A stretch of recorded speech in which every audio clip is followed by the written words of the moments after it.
Hi there, everyone. Welcome to Sutter State Historic Park. My name is Maggie, and I'm an interpreter here.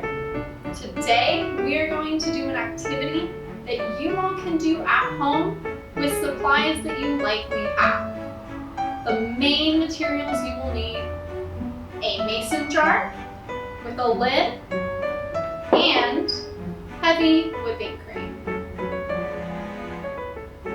Those are the two main supplies. If you would like to rinse your butter of the buttermilk that is produced after the butter is made, then you might want to have access to a sink with cold water so that you can rinse the buttermilk from the butter. And you may also want to have a clean marble that you can place in the mason jar to make the production of it go a little bit quicker. But we will just use our mason jar and our heavy whipping cream. We will want to fill this jar about halfway full.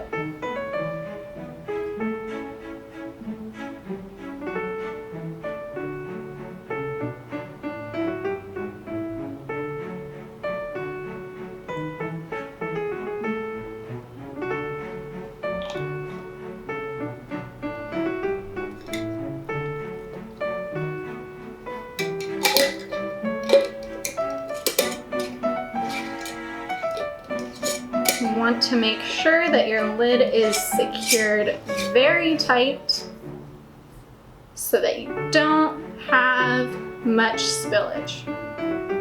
And now we will begin shaking.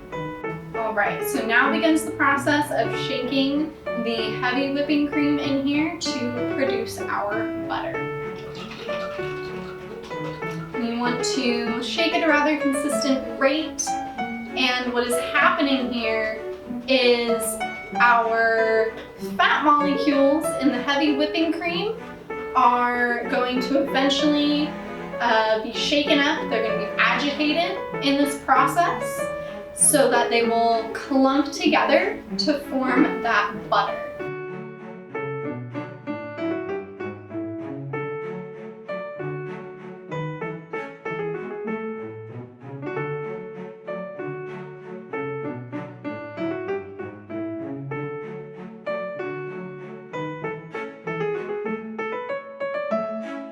So what we have here is more of a whipped cream.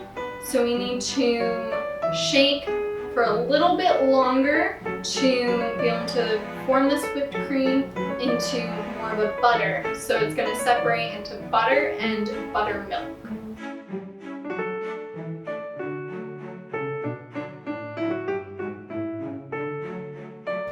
As you can see, the butter is starting to clump together.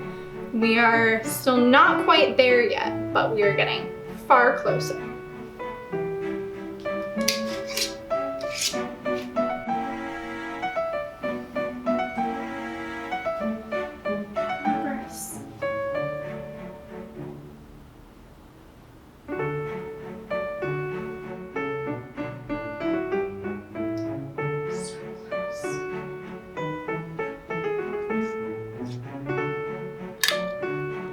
And here we have our finished butter sitting in the buttermilk.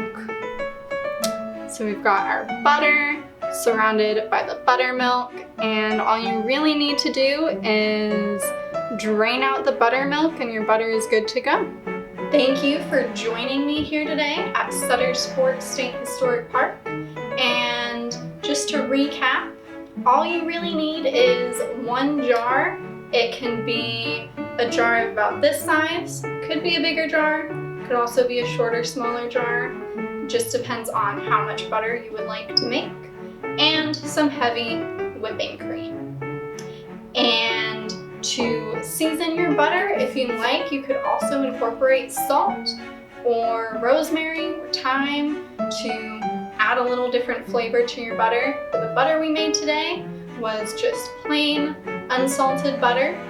If you're planning on storing your butter past a day, highly recommend rinsing the butter of any of the remaining buttermilk in cold water, until the water runs clear through your butter.